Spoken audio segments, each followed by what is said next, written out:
Her design bothers me. She reminds me of a certain kid's mother when I was younger, who at the time I always thought her outfit was weird.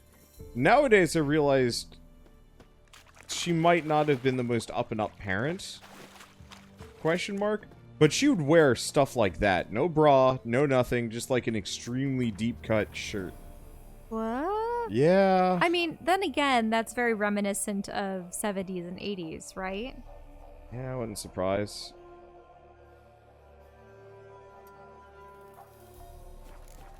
Because I think the billowy, very low-cut shirts were definitely a thing of the 80s. I know that. Oh, it's that random shit. Ah, a it's hag. a random hag. And she threw mud in your face. Holy shit, she's actually... Oh, shoot. That's why I'm not protecting myself. I find it interesting that she uses a human rib cage as a backpack. I think? Unless that's part of her body. What?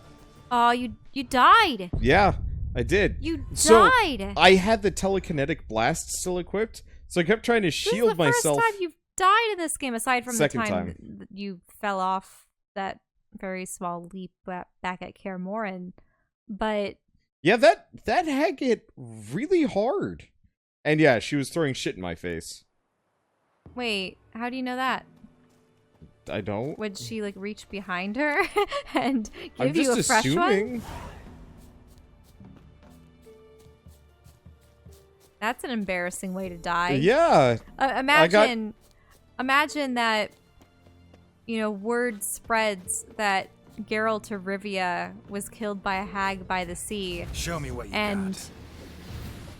And Kira finds out, oh yeah, the instant I teleported away, he got killed by a hag. Yeah, not just a hag. A poop-flinging hag. The bog witch.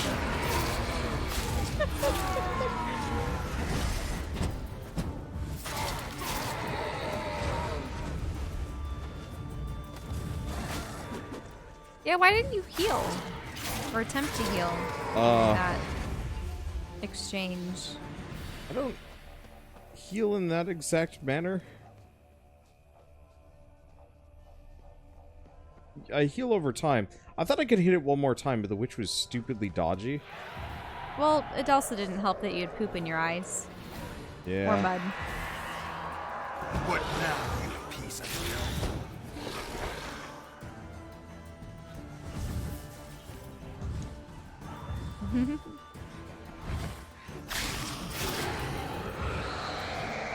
People were saying downside of a sensitive nose. Well, I mean, yeah, Geralt in the Witch... Is it just Geralt, or do all Witchers have a very, very keen sense of smell? Probably just a Witcher trait, wouldn't it? I'd assume so, yeah. Yeah, there was something under there to the right. You see? It's an explosive barrel. Oh, never mind. But there's a treasure cache that I think might be down back in the crypt that I'd missed. Oh, well. Yeah. Aha, maybe not. Oh. Key to a chest, an unsent letter. Where is this chest? Dear Elk, thank the gods. Fools believe in them. We've made good use of that fact twice now. Firstly, when we stole that load of silver from the temple, no one was watching it. Because who would be brave enough to risk the god's wrath by desecrating such a holy place? And then when we hid it all in the ruins, said to have been cursed by the elven gods, no one goes near there. No one even looks at them too closely, so we didn't even really have to hide it. The treasure's safer there than in the Vivaldi bank. We'll spend the night in the woods, and I'll ride to Novigrad, find a buyer for the whole stash. We're gonna be rich, Elk, rich! And maybe then I'll throw something on the plate. A token of my gratitude to superstition and stupidity. Your Edgar. Well.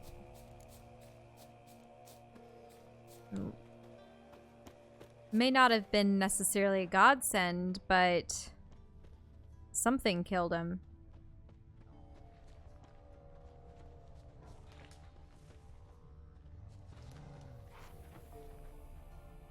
Marked here, but that's probably not the case.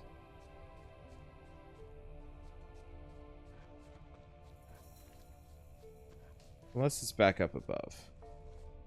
I bet it is. They said that they hid the chest in the elf ruins.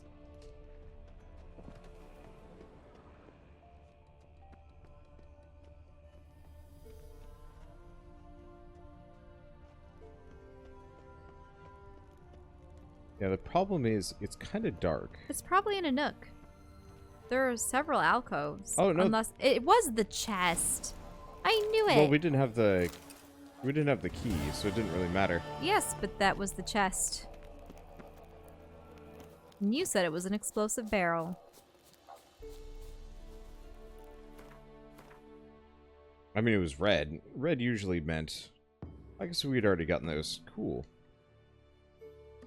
Yeah, I suppose red can mean dangerous and or locked. Yeah.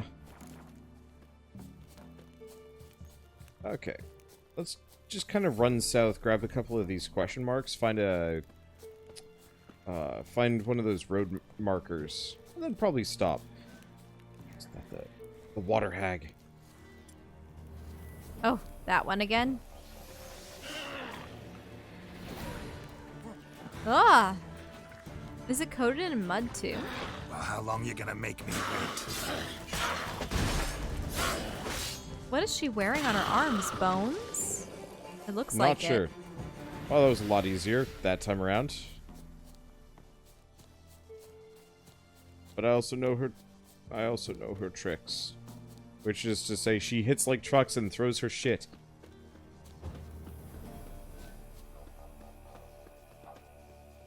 You know, I'm surprising that there hasn't been more media involving monster slayers and such. I mean, I suppose there's various renditions of the Brothers Grimm and Hansel and Gretel as monster hunters and Red Riding Hood as a monster hunter and such, but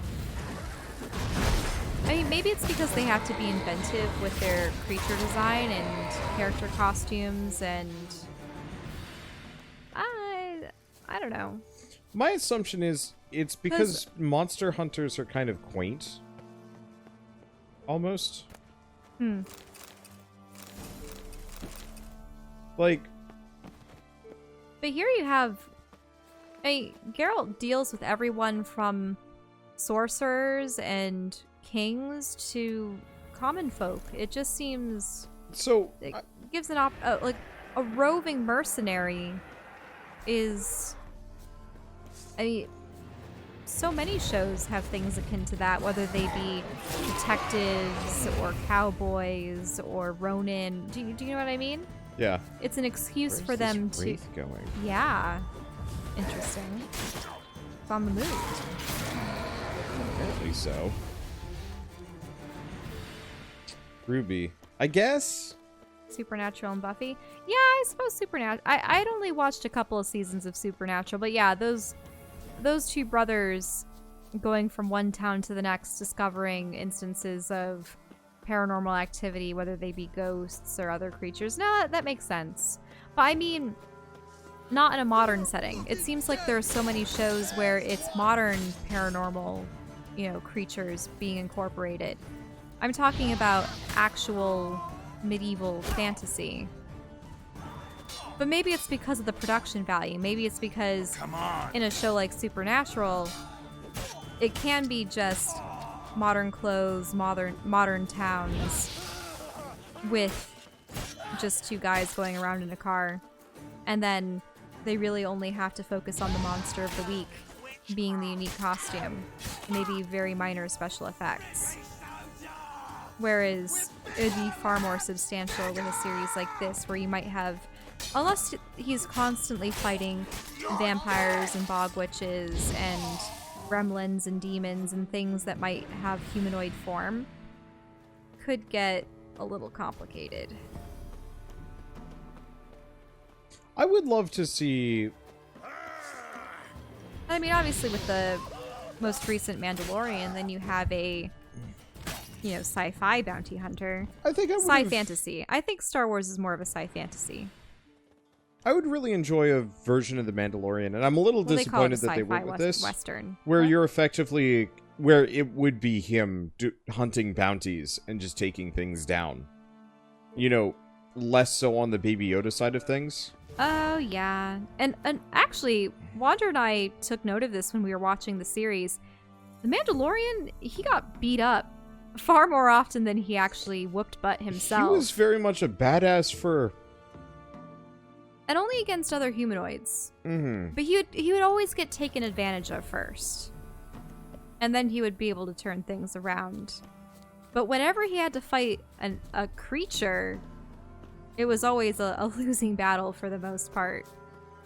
Hope that's not too spoilery. I mean, obviously he comes out victorious in the end kind of deal, but he got thrashed around quite a bit. It would almost be like if Geralt kept losing fights with monsters What now? and then you coming piece back of later and finally being able to vanquish them with the help of something else or someone else. Destroyed this one too. Oh, Let's see. More episodic in nature. Almost. I don't know how many of you guys have seen Mushishi, but that's one of my favorite anime. oh yeah, and he's obviously going around dealing with spirits. Yeah, he's going around dealing with spirits, and it very much is monster of the day.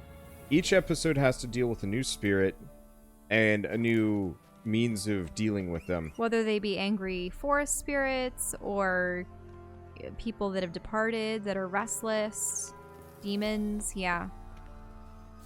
And I rather enjoyed that show because normally I hate episodic content Giddy up. because it feels like filler. But if the whole series is just kind of about world building Take it easy. and if the whole series is about world building and character building and there's no real like greater plot to latch onto apart from like this is just this person's Come on. daily life, I think it wouldn't be bad.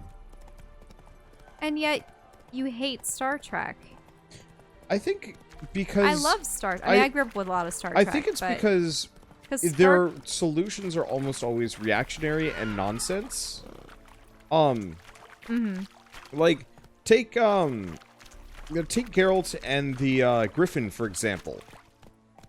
He investigates, talks to some people, figures out why it's pissed off. Well, so let's put this in Star Trek context. Star Trek context, you have... Let's go. Let's go say that they are... The crew of the Enterprise is contacted because aliens on this planet have encroached on another... like another alien creature's land, but they obviously don't divulge that part. And they say, you know, oh, it's actually... I know the perfect episode for this, and it's one of my favorite episodes of the original series, Devil in the Dark. So, the USS Enterprise was called to this mining world, and they had started mining into deeper and deeper catacombs, and had come across these beautiful spheres. There were these just metallic spheres, and they were minerals that they had never found before, and they were mining them up. They found whole caches of them, and suddenly, one by one, their men were starting to get incinerated, completely incinerated, turned to ash on the ground by something that appeared to be burrowing through the rock, making these perfectly round tunnels that seemed to just be, like, I think melted away with what they described to be acid or something. So, or extreme heat. I forget which one it was. And so yeah, Kirk and Spock and the crew investigate. They lose a couple guys along the way because, hey, that's what red shirts are for, unfortunately. But they find that after encountering it for the first time that there is this, I used to call it the meatball monster when I was a kid, but it looks like a pile of spaghetti and meatballs. Not really with the spaghetti part, but imagine just a bunch of melted cheese over some meatballs, and that's what you have this creature called the Horta.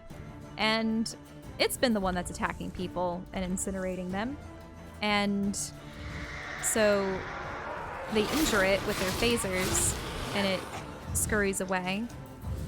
But eventually they find and corner it, and Spock it looks injured, and it's imploring for their help because it can somehow understand English and write it into the earth with its bizarre acid powers, or I think it's acid. But so Spock says, I'll use my Vulcan mind meld to communicate with it. And he describes what it's feeling, the horror, the pain, the children. Please save the children. And then they realize, oh yeah, the miners have found this creature's eggs. And supposedly these are the last creatures. It's like the last batch of eggs. And that if they all get destroyed, that'll be the end of the Horta.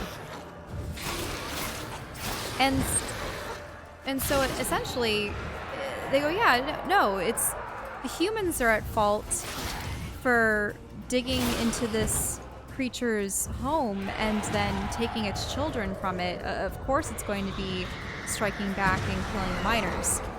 So they explain the situation to the miners, and the miners are able to give back the eggs and such and promise not to take any more of them or destroy them.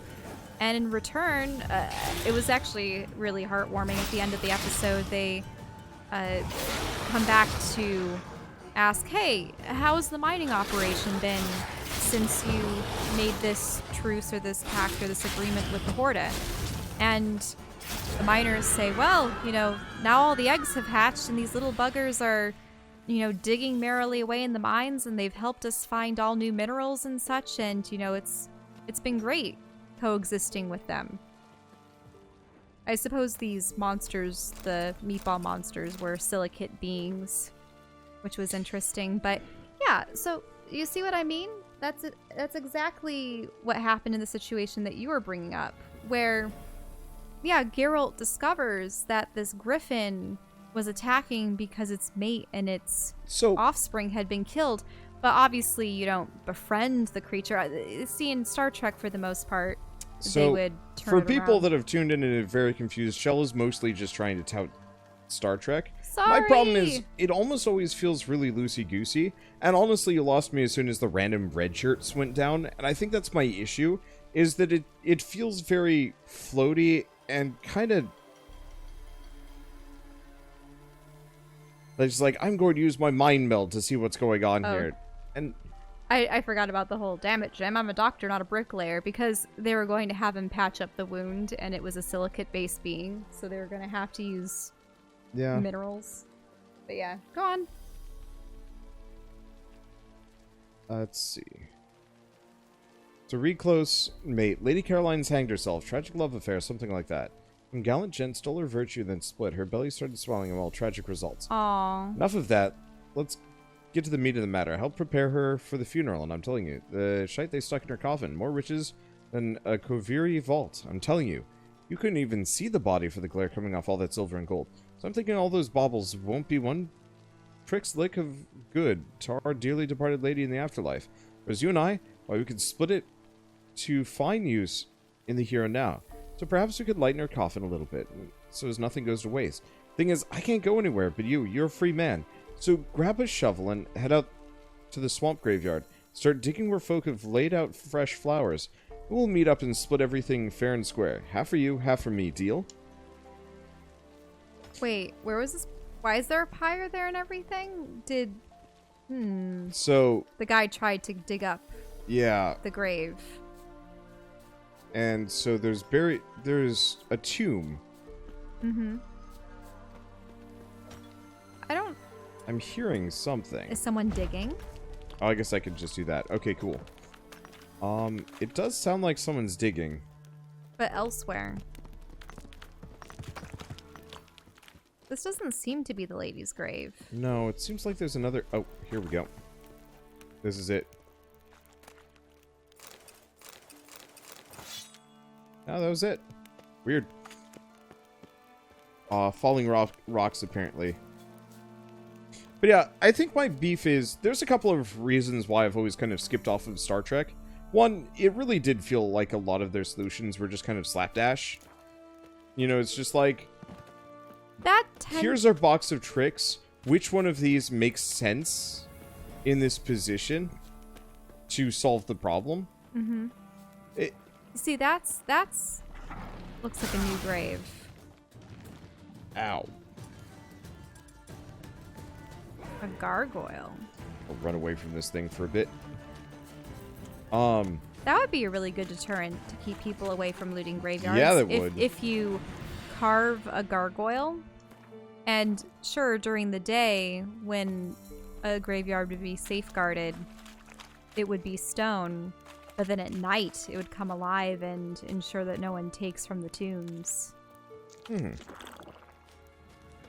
But yeah, I do agree that they often had to come up with quack science in order to explain away things in, especially with the naval combat bits. And I call it naval combat because in part, when it came to the space battles, so Star Wars is most noted for its dogfights, but Star Trek, it's essentially a galleon. It is a giant ship. At the same time, though, And I've they have seen to fight. way more interesting naval combat. The problem is, like... Really? Because in naval combat, you just have fire the cannons, turn the keel. And you have let borders, and you let have people the- running about fixing stuff. I think the... You the ones But people destroying do that in shrines Star all over Trek. Velen? What's that got to do with you? What's it got to do with you? We are the heralds of lightning. Heavy drops from leaden clouds. Unleashed, the lightning's name shall be Overman. The locals claim the gods are unhappy. No fear of their wrath? The wrath of the gods. The gods are dead. We but dispose of their rotting remains, the dying embers of superstition that harms. Great. Need a favor, though. You gotta clean up after yourselves here. Then go back to wherever you came from. Dispose of those embers there. Religion is the opiate of the masses. The gods are dead. Thus speaks Master Friedrich of Oxenfurt. Common folk fear religion and the priests, not the gods. And this fear enslaves us in fetters of ignorance. We must forge a new morality, or rid ourselves of morality altogether. Oh, so they're the ones that are Amusing as chopping this down little the show is, I'm getting bored. Leave, and don't come back. Or what? Or I'll tell on you to the headmistress. Repression! Attack the system's lackey! Eh. Is there a land where I might find more of your kind?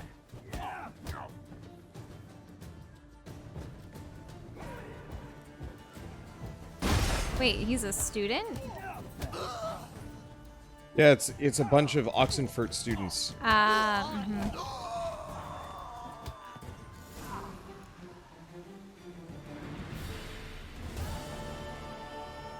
And they're going around. They're going around vandalizing all the shrines. Effectively a bunch of militant anti-theists that aren't a fan of the gods. They think the gods are dead, so they're wrecking all of the stuff. Anyway, so I'm gonna talk a little bit about why, like, it bugs me. The thing is, you're just saying that you hate formulaic episodes, and then you're advocating no, for it's them. not the formulaic episodes that bother me. It's the fact that a lot of the episodes start to blend together in my head. One of the reasons why I liked Mushishi is almost every problem was unique and interesting, and it wasn't about how he solved it, but it was kind of just the sitting back and relaxing and enjoying it. Whereas Star Trek was very much designed to be it was dramatic. There was drama. Things would, be counting down, stuff was exploding, people were dying. I always liked the interpersonal relationships between the characters, though, too. Because that was something that they definitely built on more so. That could be good. I think one of the beefs I ended up having was that there were so many expendable characters that I couldn't help but see the upper leadership as negligent and kind of evil. Oh, because you only ever focused on the main crew. And, Yeah, like, the but, like, engineers and the half doctors. the time you had all these, like, red shirts dying. Just left and right.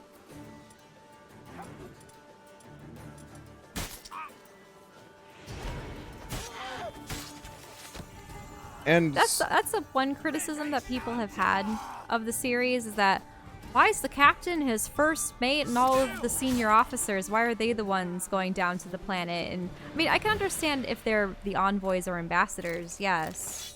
Whereas, which like, would make sense. there's something to be said with, say, Star Wars, for example. Yeah, random mooks were dying, and yeah, you'd often see them just go flying all over the place, but it felt like there was a broader range of who the characters were and what they were up to, as opposed to standing on the bridge and looking intense, for example. Last week, 3 of us grabbed this traveler. Looked like kind of a cowardly F. Start shitting his breeches. Looked like the kind of F that starts shitting his breeches the first sight of you. Looks can be deceiving. Bastard started waving a sword, cut my ear off, and sliced Olaf's arm so deep he got an extra crack. Except the new one's horizontal. Then he smacked ouch. Ivar on the forehead with the hilt. Poor sod's still dizzy. We stuffed him in the end, of course. Every fellow's doomed when he's outnumbered. But it turned out he had a handful of coins in his pouch, a copper ring on his finger, and that's it. Lost out on that robbery. Paid more to the herbalist for patching up than we took from the Horson. So afterwards, Olaf said, Why the devil risk our necks, waiting around for travelers when gold's literally sitting right under our feet, buried with the dead? Corpse can't defend itself, so the risk of injury's nil. No need to wait around all day till someone walks by. There's already a couple dozen someone's waiting for us, lying in their graves, each one marked out like a veg at the grocers. So I gave it a good think and concluded Olaf's talking sense. So starting tomorrow, we're going to stay off the roads and do our looting in the graveyard instead. But they're all dead? Presumably. Bad idea. Which one of you is Olaf? I need to give you a third crack. Are you Olaf? You run like an Olaf. Come here. Oh. Whoops. That was a little bit less of a crack and a little bit more like a trifurcation. Is that the woman's grave? I mean, casket? No. Or no? I mean, maybe caskets, but it wants us to go back up here. Oh. Difference in Star Wars, the named characters seem to care about the nameless characters instead of just being unaware of their suffering. Yeah, I mean, I think it's a lot of things. It's just like... I mean, at the same time, everyone likes to bring this up, too. You know how triumphant, the rebellion's first victory against the Empire is with just the destruction of the Death Star? Mm-hmm. But didn't they mention the thousands of people that were actually manning said Death Star? If you think about it, Luke from the Empire's perspective, like if you're an Empire sympathizer, the rebels just absolutely assassinated just a whole tens of thousands of people. Then again, the Empire also blew up Alderaan, which was a planet. Yeah. So that is definitely millions, if not billions, of people, depending on how many people are still there. Mm-hmm. But I guess I'd even leverage this complaint against Mandalore to some degree. Half of the times he got saved were entirely because of two things. His stupid armor that always would take the hit instead of his unarmored parts, with the exception of one shot, I think? Mm-hmm. Or no, he got hit in the axe in the arm, and it only was like a clip, so it didn't really... Cannibals! Oh, boy. Oh, ew. But so, like, he got hit, like, once, as, like, an actual injury. Oh, no, I guess he did get blasted pretty bad towards the end. Oh, but that was an explosion. Mm-hmm. But, like, the dude had armor that only... It would reflect blaster bolts and everything, and, I mean, awesome, but... With Mandalorian armor, there's so much fabric that's exposed. Yeah, and it's like, I get it, like, you can't cover everything, but it felt like he kept tanking hits left and right. And so very often, like, the difference between him winning and losing was that armor, which I'm fine with for the most part, but it did feel like he was relying on it too much. Same thing like Star Trek relying on science magic or mind melds or Vulcan neck pinches and stuff like that. It's like, it feels like a Swiss Army solution. I had the same problem with the Force when No, the Vulcan neck pinch is nice because it's a way to incapacitate your enemy without killing them. Yeah, and it's almost like a really cool. They've had it before in East Asian monks and such. How they sometimes have incapacitating. What was it? Pressure points. Mm-hmm. They would use that in some martial arts films. You're 2 episodes behind. Oh yeah. I guess that one bit about him getting injured is somewhat of a spoiler, but like mild. I mean, the guy has to take a hit at some point. But no, it's very much one of those where like I feel like a lot of characters are written dumber than they need to be. If that makes sense. Or they should be? Well, if you think about it, and this is getting to be a little bit meta or something, but isn't it true that a character can only be as intelligent as their creator? Yes and no. You can make it so that in the context of their universe, they are a well-established genius or a sage or someone wizened beyond their years. But would someone who doesn't have all that knowledge, would they truly be able to write them at the capacity of someone with that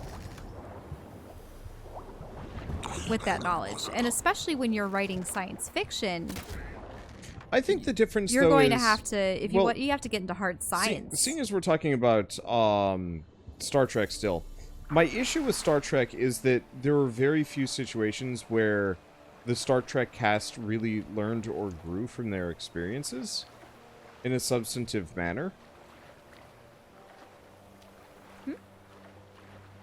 Did you hear me, or are you asking for an explanation?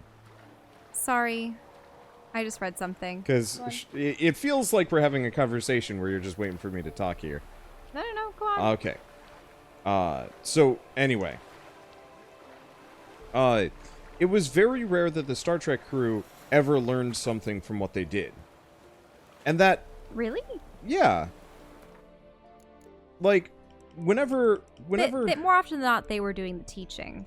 They were doing teaching, but, like, how many times did they get surprised? How many times did they get outfought by a person? The Borg. Yeah, how many times did the Borg have some new trick that they just were wildly unprepared for? And then they had to come up with some kind of weird trick that the Borg weren't ready for in response. And I think the problem is it was a game of too many gambits without nearly gambles? Mm-hmm. Yeah, they gambled a lot. Too many surprises, not nearly enough like calculated actions. Maybe would be the way I'd describe it. You know, I feel like after one or two situations where the crew got absolutely like surprised by something, or like, you know, really, oh, this is a wolf boat. Ooh. Can you press A? You know, it won't let me examine it. Is it too dark? Is it... Unless this is a plot boat? Hmm. Oh, did I get lore? Was there lore associated with that? I got a potion that'll handle it. Or at least let me be there longer. Ah, dang it. But, like, I feel like, considering... I know there's supposed to be, like, a peaceful crew and stuff, but every single member of the Enterprise should have probably been,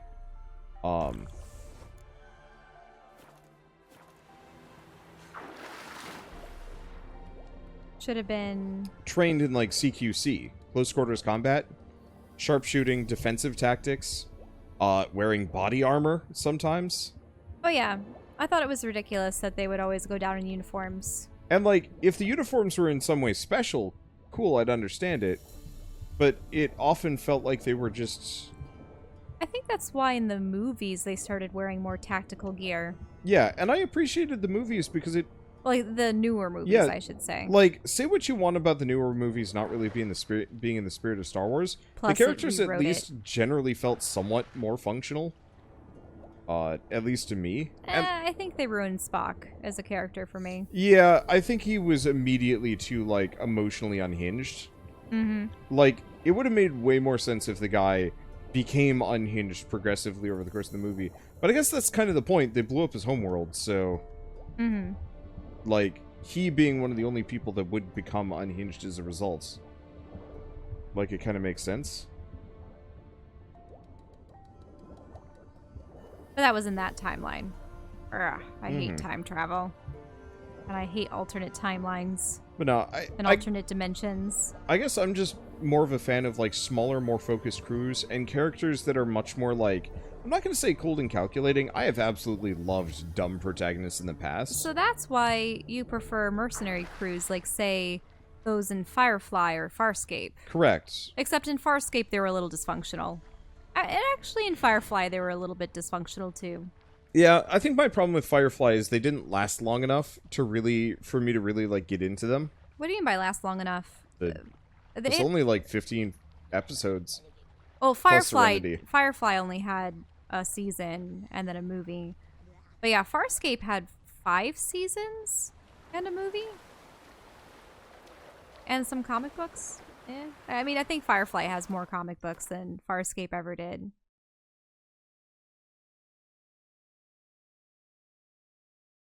You know, I've never actually seen too much of Battlestar Galactica.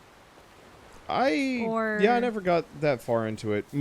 I tried watching the pilot episode with my dad. It was like 2 hours long, and he just left in the middle of it because he absolutely hated it. I wouldn't mind trying to watch Andromeda. I think that's another Gene Roddenberry show. I tried watching bits of it. It seemed interesting when I got there. It seemed very much, I've watched a little bit of old Galactica, not new Galactica. So wasn't there also a Battlestar Galactica? Wasn't it 1000? Maybe? I don't know. There's a lot. Oh, boy. Oh, boy. Let's see. My dad was a fan of the old Battlestar Galactica. Mm-hmm. I thought the new one was okay. Maybe a little overly dramatic and, like, doom and gloom right from the get-go. Mm-hmm.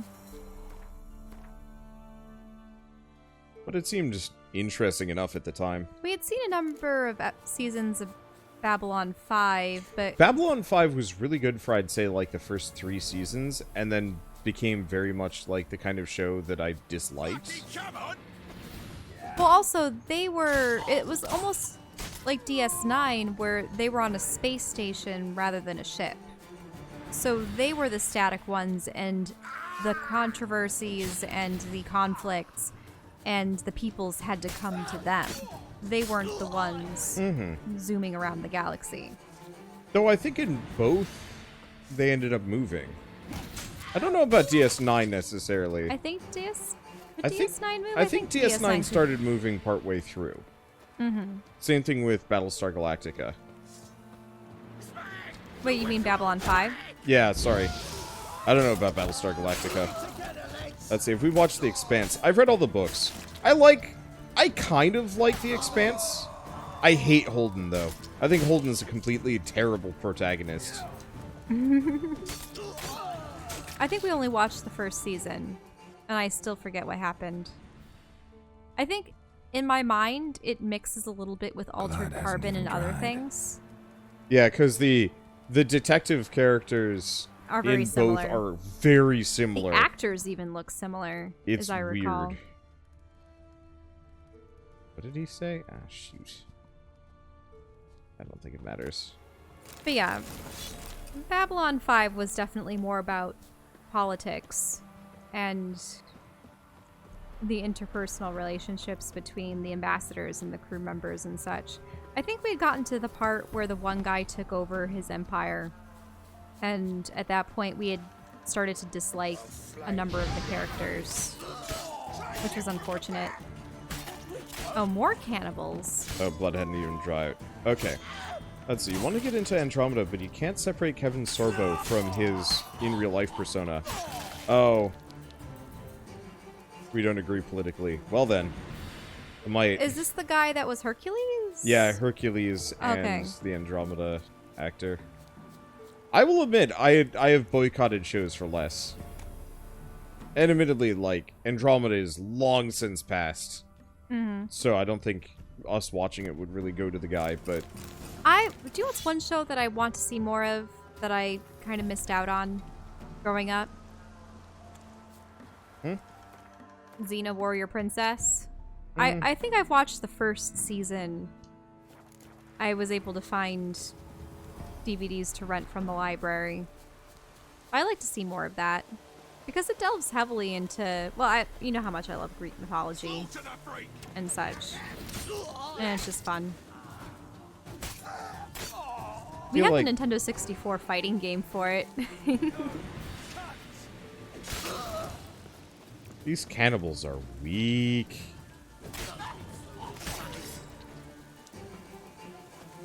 These cannibals are hilariously weak. But the reason why it came to mind was because didn't that guy pop up as Hercules? Yeah. And as a brief love interest once in a while in Xena? Well, I think he... Yeah. Well, I mean, he was playing Hercules in parallel on the same channel. I think they were even back-to-back often. Mm-hmm. So they did crossovers.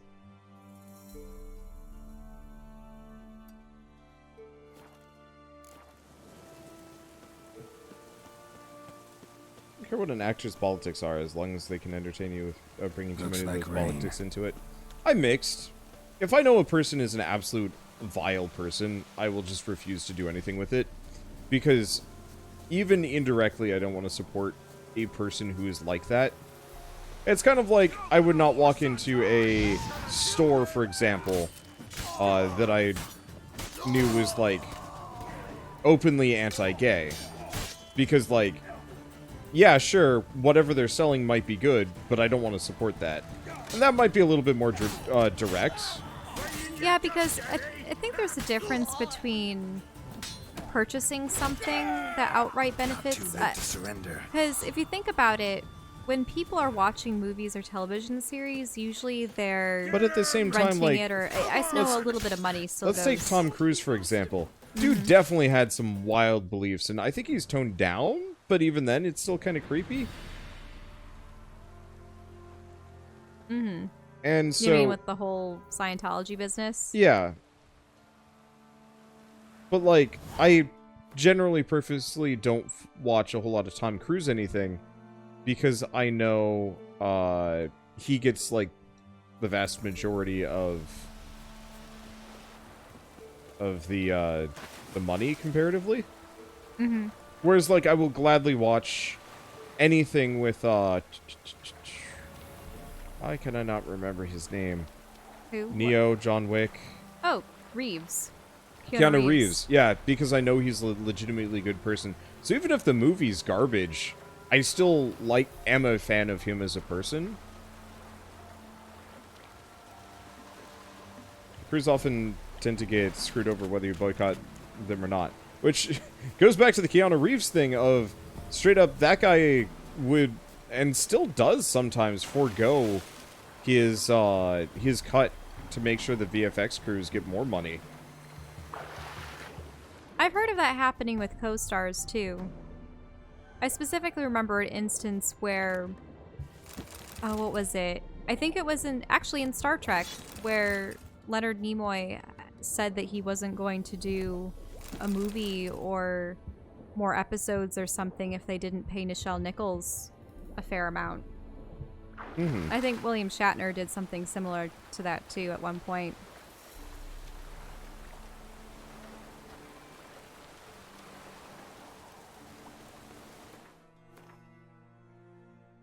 Let's see. Pretty much done. We have a side quest over here that we apparently missed. I'll go back for it now. I find you enjoy Keanu's movies better than... let's see. Yeah, let's just warp to Condyle and walk up. At the same time, though, it's really upsetting when you've been a fan of someone or something for years, and then you find out about something that's quite deplorable, and you go, oh. Yeah. Well, I mean, because does it ruin everything for you? And does it ruin the characters and yeah, the story mildly. And the... I mean, finding out that the developer of... Let's go with a lighter example of Cultist Simulator or Stardock. The CEO of Stardock. Like, finding out that the people behind those games specifically are not good people was enough to make me say, yeah, I probably will just skip out on playing any of their games in the future. Even if I liked them at the time, it feels poisoned for me, which sucks a little bit. Why are you crying? Me betrothed went to the woods to see to his snares. He didn't come back. Something must have happened. Heard him scream, but was afeard to go there myself. Oh. I'll go to the woods, see if I can find him. Thank ye. I've coin. I'll pay ye.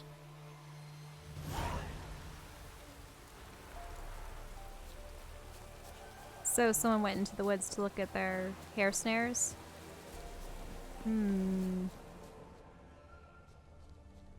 There's a lot of commotion. Uh-oh, that doesn't look good. What's feasting on his corpse? Looks like wild dogs. Wild dogs again? How many people have we found killed by wild dogs in this game? Not as many as you'd think. Like 2, maybe 3? True. We've heard about them.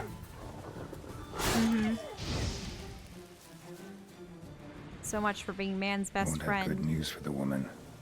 Wild dogs killed her man. Oh.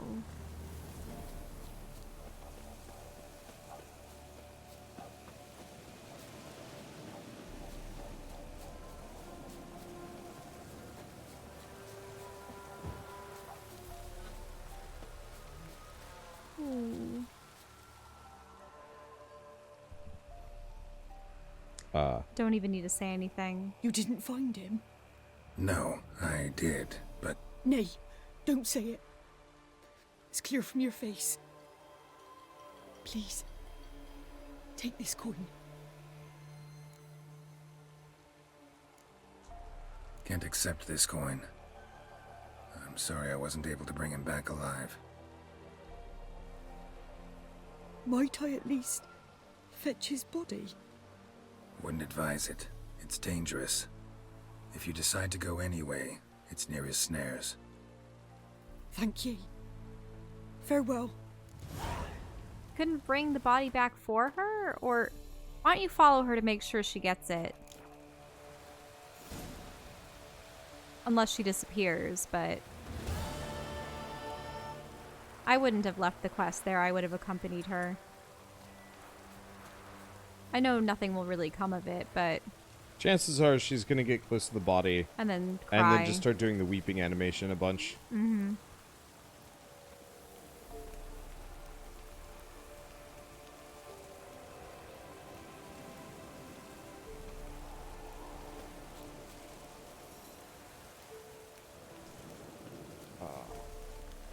No, I don't know. I know it sucks, and I generally might be kind of too hardline for this, but like I've got enough on my plate that it's very easy for me to vote with my time at the very least.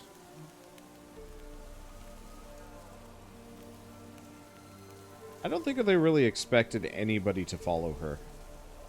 So there is no weeping. She It's doesn't. you. Greetings. Yeah, the follow through on some of this stuff is definitely a little bit on the thin side. I mean, I'm not expecting us to drag his body back, have to go to his funeral, everything like that, but I don't know. Wonder why is Harambe on the blacklist for Twitch? Because people were relentless. Mm-hmm. Like, anything on the blacklist is there for a very good reason. Usually because people were really annoying with it, or it's something vile. One or the other.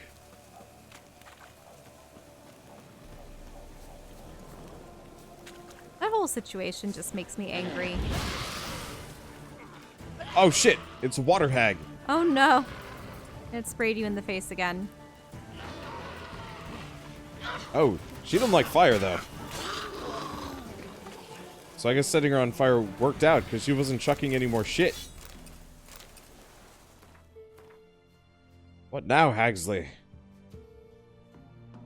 Oh, we've pretty much cleared this entire area out. Wasn't that particular year a bad year for animals? There's I also think so. Cecile the lion. Yeah. remember I what mean, it- I will say, this past month has been awful for animals. I'm hearing statistics about, like, nearly Billions dead. half a billion animals in Australia might have perished in the fires. I mean, I don't know how anyone would possibly be able to gauge just how many animals there are in the bush, in the desert, in the forest. I mean, I think it's just pure guesstimation to some degree, but, like, you still kind of have a vague idea of, like, what the population density of an area is, animal-wise. And presumably, not all of them made it out. Mm-hmm.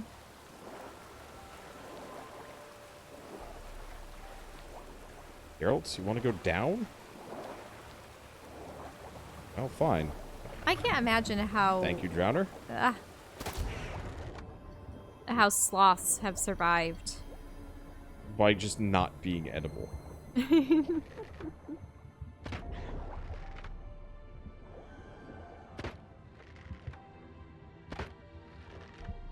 I think they only descend from the trees to go to the bathroom and mate.